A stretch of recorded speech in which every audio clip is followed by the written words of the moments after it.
Alright, so the purpose of this lecture is to show you how to set the X and Y work offsets with an Edgefinder. So I'll open up the CNC tutorials, go to the mill folder, I'll launch the mill tutorials. Of course, you do have to be in slideshow mode to be able to use these. And right now we're skipping over, we're skipping over foam block part 1. We're going to jump right into foam block part 2. Alright, so last week we covered steps 1 through 6, how to turn on the machine all the way up to set tool length offsets. For the purpose of this demonstration, to keep the video short, I already performed the stock setup over here. And I'm going to jump right into step 7, learn how to set and check the X and Y work offsets with an Edgefinder. Now previously we learned how to set and check our X and Y work offsets with a spot drill.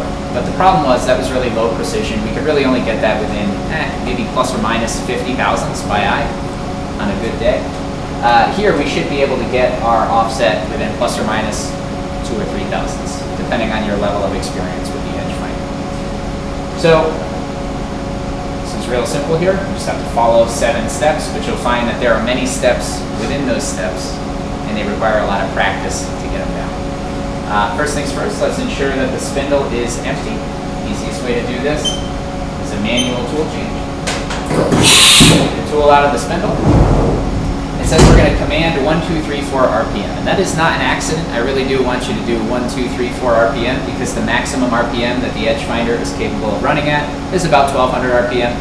And if you type MDI erase program, type S1234, at least I've made sure that you deliberately did 4 keystrokes. If you do 5 keystrokes, that's 12,344 instead of 1,234. Very big difference there. Now the reason we command the RPM first is because the Edgefinder does have a max speed it can run at, and if you run it past that speed, it'll explode. Alright, so right here this is S1234, but the spindle is not on. So why isn't the spindle on? Well, we have to hit clockwise, stop, or counterclockwise to get that spindle to turn on, stop, or go backwards. Alright, so notice up here it says the spindle speed is 1,230 RPM, very close to what we commanded. Now, if it sounded something more like this,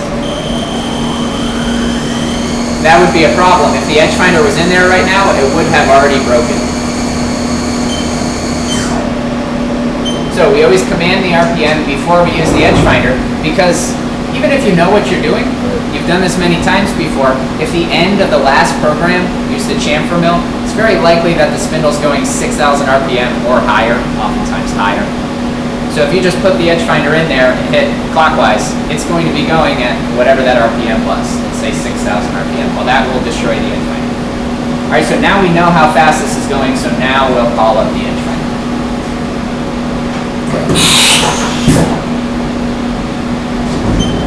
Call up the Edgefinder, we'll do an MDI tool change.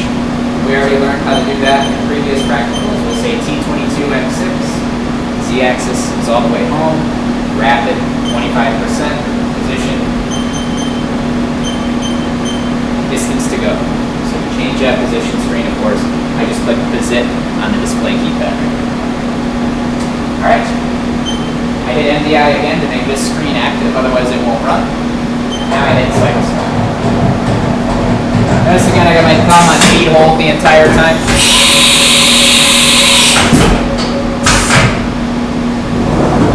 Alright, so the next step says call tool 22, measure the diameter of the Edgefinder and write it down. Well, this is the Edgefinder right here. You can see the Edgefinder is made of 2 separate pieces. They're only connected by a spring, and this is why you can't spin it too fast.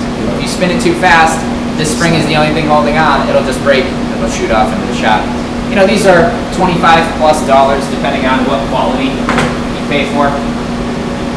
We'd rather not have to pay $25 every time somebody spins it a little too fast. Now, I noticed that this is a little bit oily, and if it is oily, you'll find that it just doesn't work the way that it should.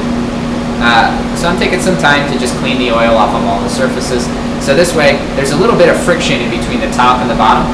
So that way when we come up against that edge, we see a clean jump. We'll talk about that in just a few minutes.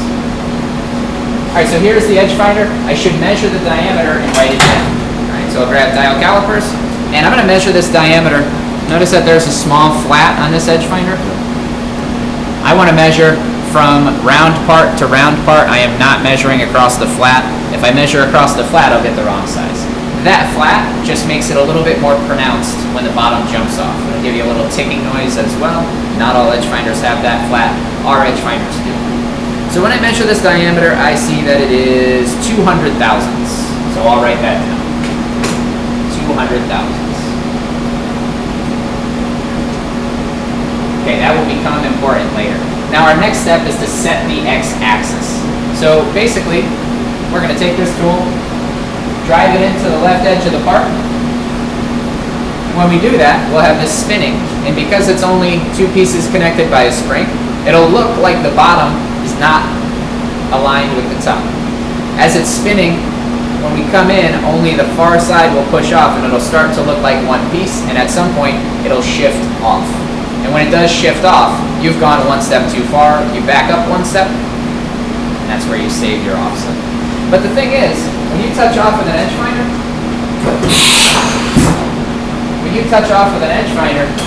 what you really intend is to find the center line of the spindle. So I'm going to pretend that this right here is my edge finder just because it's round and it looks like the bottom of the edge finder.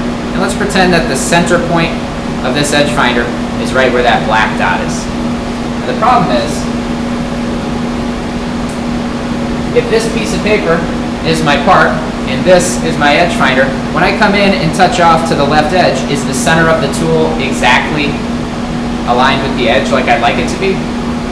No, it's not. That center is off by a little bit. Well, we have a name for that little bit. Do you know what it's called? The distance from any point on a circle to the center is called the radius. Right?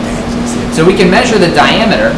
That's what I measured on the edge finder, was the diameter. How do we convert diameter into radius? Divided by 2, right? Just divide it by 2, yeah, right? Diameter has a radius to get from here to here and a radius to get from there to there.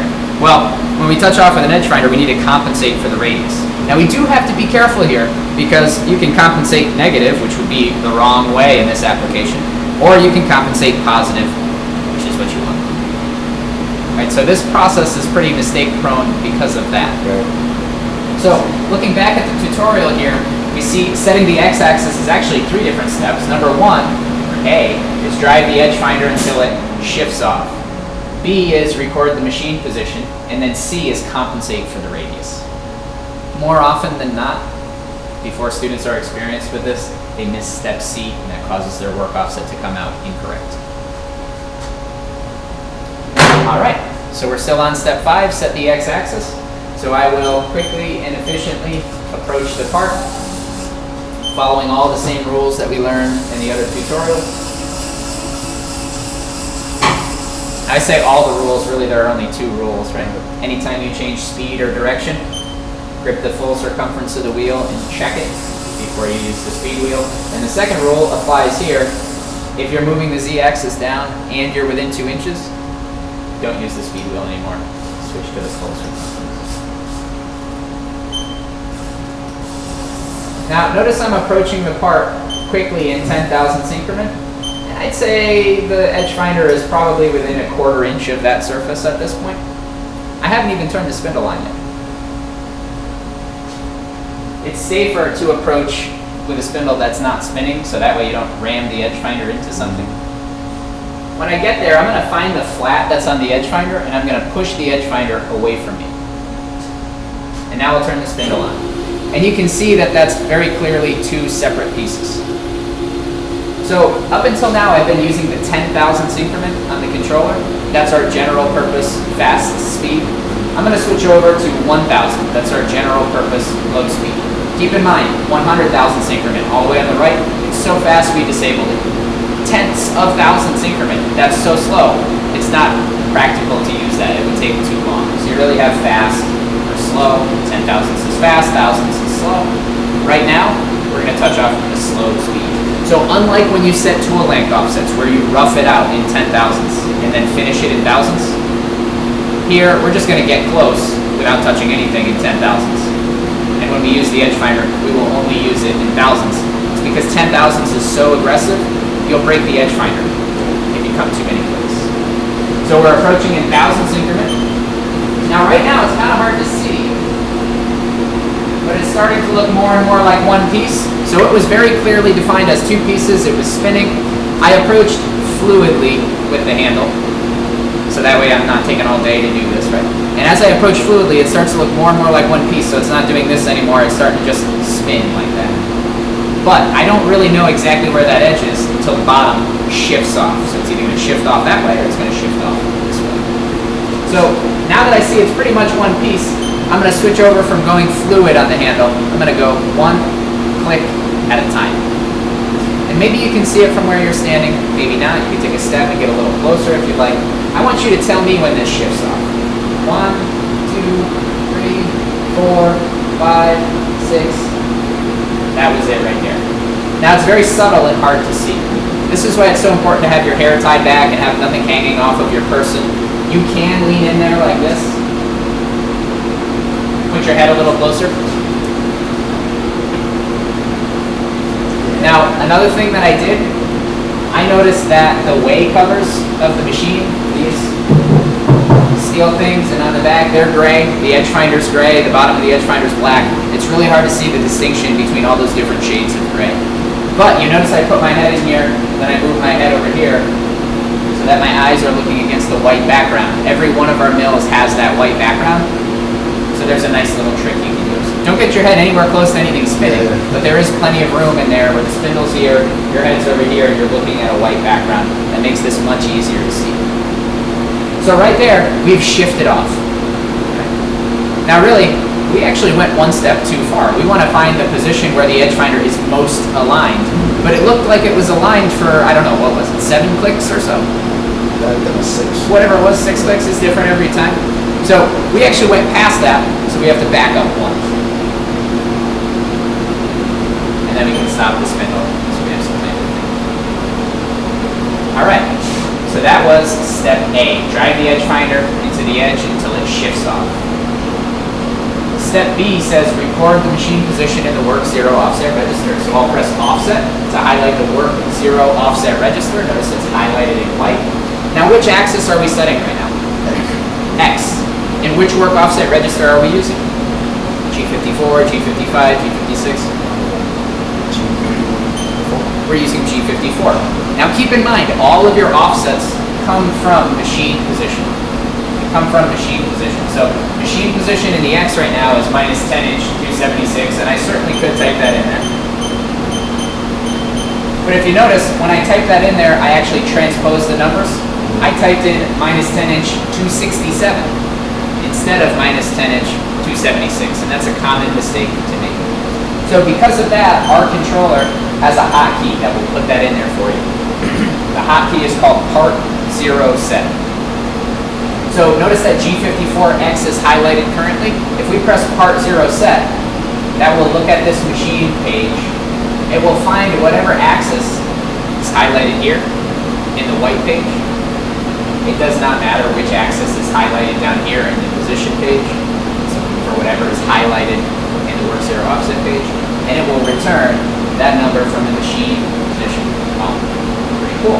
Notice also when I press part 0 set, the cursor advances itself to the next axis. It's assuming that I'm going to set the next axis. You can see already where this procedure is pretty error prone. If you don't know where to look and you press the button one too many times, it can go very poorly. And that's why this procedure doesn't just set the work offset. Step number 7 says check the work offset as well.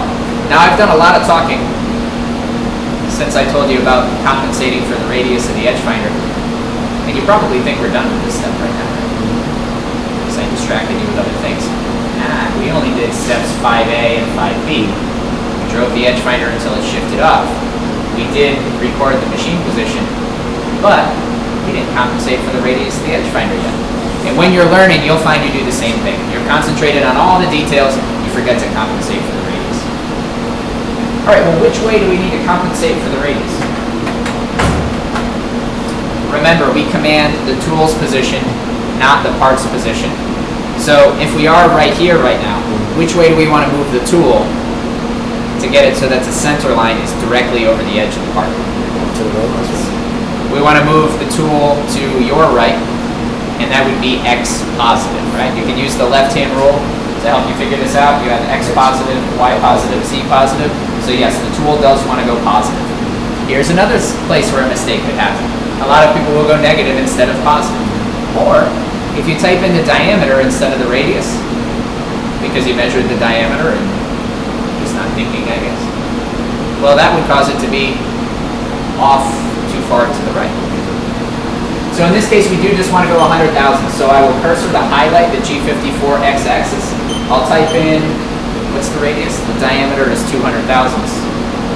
So the radius must be 100 thousandths. Right? So I'll type in positive 0.1, that comes in down here in input. And when I press enter, it will modify this number right here. This number is minus 10 inch 276. So I press enter, it changes to minus 10 inch 176. That's it. So now the next step in the procedure is set the y-axis. And we're just going to repeat that previous step for the y-axis. Now you can see where all those rules that we learned when we learned how to handle jog the machine are so important. If you're not checking which direction you're going first, and if you're used to moving with this speed wheel first, you can cause a lot of damage here. Perfect example. If you were in the z-axis by accident, because you pressed the wrong button, like I am now. If I just am in the habit of cranking this thing and I crank it one full revolution minus, what's going to happen to that Edgefinder? It's gonna slam.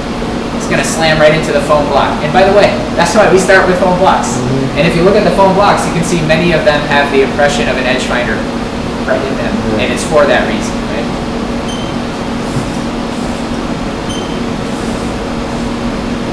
All right. So I'm in position to touch off the y-axis.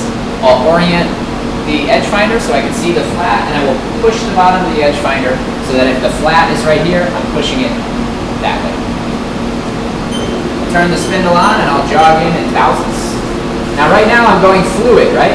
It clearly looks like two pieces. It's starting to look like one piece. So now I'm going to go one click at a time. So let's count the number of clicks. 1, 2, 3, 4, 5, 6, 7, 8, 9, 10, 11, 12, 13, 14, 15. All right, so that was actually 14 clicks before it shifted off. It did shift off, so I should automatically back up one, right? And then I'll stop the spindle. So that was 14 clicks. Last time it was 6 or 7 or whatever it was. The whole point is you can't really see when that's exactly one piece. It'll look progressively more like one piece, and then when it shifts off, well, now you know the previous one really was one piece. So that's why we go until it shifts, and then we back up. And when you back up, you won't see it become one piece again. It will remain shifted off. Right? So if you go too far and you shift it off and you overshoot, we'll just back up, stop the spindle, push it off, come right back in and do it again. Now the whole time I was touching the part with the Edgefinder, I was in thousandths increment, not 10 thousandths increment. You use 10 thousandths increment to get over to the part. You use thousandths increment to actually set the value. 10 thousandths increment is so aggressive, it will break the Edgefinder if you go too far. All right, so I'll come over to the offset page. So right now I'm on step D, record the machine position in work 0 offset register. I'll hit part 0 set to record that. I'll highlight the y-axis and I'll type 0.1. Now, is that the correct direction to go? Is it 0.1 that I want to move? Because right now, I'm right here. So which way do I have to move? If we move negative, we move the tool that way. Positive. Now in the real machine, of course, it's like this. I'm just rotating it so positive, that you and the camera can see it, right? But right here, we need to go positive. Because if we went negative, we'd be going the wrong direction. Right. By the way, that's a very common mistake to make. So let's simulate that mistake. Let's go negative, even though it should be positive. And it's really not the end of the world. We'll see how to fix it too. Right? So we'll go minus 0.1. So if I go minus 0.1, you know, minus the radius of the tool, and I just leave it like that and I assume I'm correct, right now we are intending that our work offset is right here, but really it's down here. I'm exaggerating it so you can see it, but really it's some distance away. So what would that cause on our part? You know, like miss the part, so I want to do it. It might not miss the part, but it would certainly cause all the hole locations to be in the wrong spot. If we're drilling holes in our program, they'd all be 100 thousandths further that way than they should be. All right, so this is why we have step number 7. Step number 7 says check the work offset. Now I left this on the overview level slides because otherwise it's easy to get too deep into the details here. But every single one of these slides has many, many more details. You just click on the hyperlinks and it will show you basically everything that I just showed you, right? A lot of detail in here. Right, but we have a whole step that says check your work offset. So if you're taking the practical exam and you don't automatically check the work offset, you fail the practical exam, you gotta take it again some other day. When you set a work offset, you automatically go back and check it because you know it's very error prone. So here's the way we check our work offsets.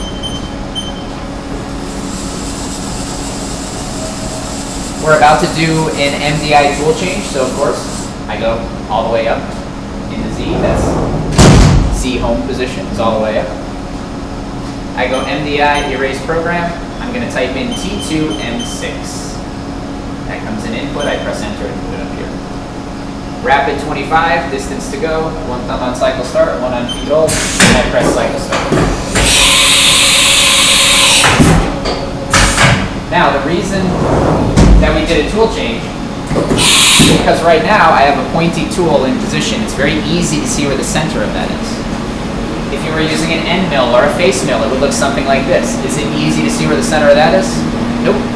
Now also, tool 2 is always a spot drill on our machines. Our spot drills always have 90-degree angles. It's always very easy to see the center of that tool, and that's why we use this. So we'll call it tool 2 because it's pointy. Now we're going to put in an automatic checking code. We go MDI, erase program, G0, G90, G54, X0, Y0. Now that may seem overwhelming. Don't worry. You will commit that to memory. Also, that's been in almost every single one of the programs that we've written so far, so it shouldn't look that unfamiliar. It's also right here in the overview for you. You can put it in your notes. You're going to use it often. Right, so it's G0, G90, G, and then it just says work offset number. Your work offset number may be 54, 55, 56, etc. And then it says X0, Y0. To the machine, that code means go to the origin using work coordinate system number 1, or number 2, or whatever it is. All right, so I'll close the door, and I'll hit cycle start. You notice that this does the X and the Y axis only. It does not do the Z axis. We're going to bring the Z axis down manually. You do not put X and Y codes on the same line as the Z code unless you're making a 3-dimensional part. We're not going to do that in this class at all. That programming is extremely difficult and really needs to be done by a CAM system anyway. So really the X and the Y codes are fingers, they're by themselves. The Z code is a thumb, it's its own thing. Keep them separate. All right, so we are in position, so when we bring this Z axis down, we should find that the tip of this spot drill lines up pretty much exactly with the edge of the part. And even from here, we can see that that's not close. But sometimes it's not so obvious. So we can use the ruler trick to get a little closer. So the ruler trick is just put a straight edge on anything, and you can project that edge up into space. So using our same demo part from before, it's not so easy to see if that is lined up with this. When it's out in space, you can't see if it's lined up or not. If you put the ruler on the edge of the part, now you can get it square with the part and just bring it up like that, right? And you can see whether it's aligned or not. So we'll do that once to check the x-axis here. We'll do that once to check the y-axis here. So, nice little trick. By the way, this trick can be applied to more than just this procedure. We call it the straight edge trick or the ruler trick. So we'll pop this in here. Does the x-axis look like it's good? The x-axis actually looks fine, right? Remember, x is left to right. It seems that I'm putting it on the y-axis of the part, but really, the axis that you would move to adjust this is the x, and that's why we're checking the x when we put it here. Yeah, that's the y-axis of the graph, but it's not how you should think about it. Now we're going to check the y-axis. We're going to put this on the front surface and extend it like that. And now you can see it from where you're standing. This is way off. So typically when this is off, it's either off by 100 thousandths, 200 thousandths, or some very large number that's completely random. If it's off 100 thousandths, it's because you forgot to compensate for the radius. If it's off 200 thousandths, it's because you did compensate for the radius, but you went the wrong direction. You went negative when you should have gone positive, or vice versa. Right? So that's good news, because now I can just come in here. Notice that my work position page on the screen right here, my work position page It says x0, y0 right now. So if I just move the y-axis 100 thousandths, does it look like it lines up now? Nope. It's closer, but it still doesn't look like it lines up. So now I'll move it 200 thousandths instead. Does it look like it lines up now? Yeah. Sure does. Okay, so I have a feeling that I just compensated the wrong direction. No big deal, I can go update it now. I'll come into the offset register.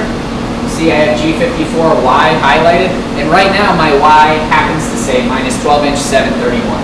I'll hit part 0 set, and that updates it with the current number. Now it says minus 12 inch 531. It's off by that 200 thousandths. So yeah, we made the mistake during this procedure. We made the mistake during actually step number 6 here, but we fixed it in step number 7. Let's make sure we actually fixed it right. We'll just go right back into MDI, and we'll perform that same check. And of course, we know it's going to be right.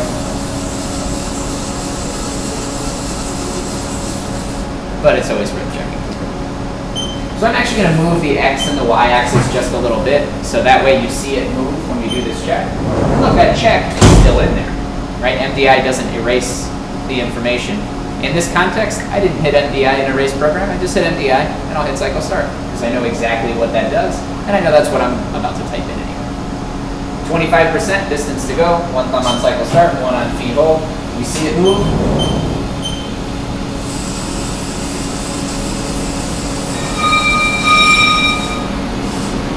Remember, all of those handle jog rules still apply. You see we came down within 2 inches, and I switched from the speed wheel to the full circumference. That's best practice. Does the X look good? Yeah. Sure does. Does the Y look good? Yeah. Sure does. Now, if it's way off in space, the most common source of that error is that you happen to be over here and you save the x-axis position here by accident. It's a very subtle move to make, right? If I save the x-axis position in G55 right now, you see it gives me the current machine's position. So I've seen it very often where a student sets the number correctly, but then when they go to set the other axis, they accidentally highlight the same axis again and overwrite their number. This check that we just did, it would show you that mistake. Let me show you what I mean. Right here, I accidentally overwrote the X, but I did the Y properly. I'm going to go back and check my work. Same thing as before, we'll move all the way back to home position. We'll move the X and the Y slightly, just so that we see it move.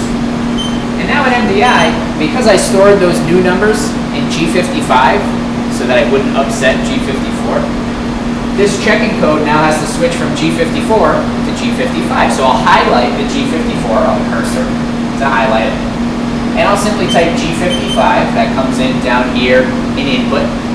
And I will press Alter in the edit category here. And that switches it over. That's kind of cool. I'll hit reset, cycle start. We see it move. We'll bring this back down to the Z-axis.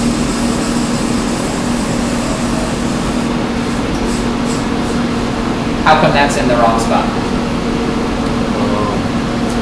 I just recorded it incorrectly. But the point is, you can see it, right? This is the example of when something's, very far off and it's random. Well, if it's very far off and it's random, you selected the wrong cell and recorded the wrong thing in the wrong cell. If it's exactly 100 thousandths off, you forgot to compensate for the radius. It's exactly 200 thousandths off, you did compensate for the radius, but you did it in the wrong direction. And those are really the only things that can go wrong with this. If it goes wrong and you identify it in this step and you can fix it while you're taking the practical exam, you still pass the practical. But if it goes wrong and you get to this step and you can't fix it, well, you got to practice some more and take the practical again. If it goes wrong and you don't even check it, well, you still fail the practical, you got to take it again.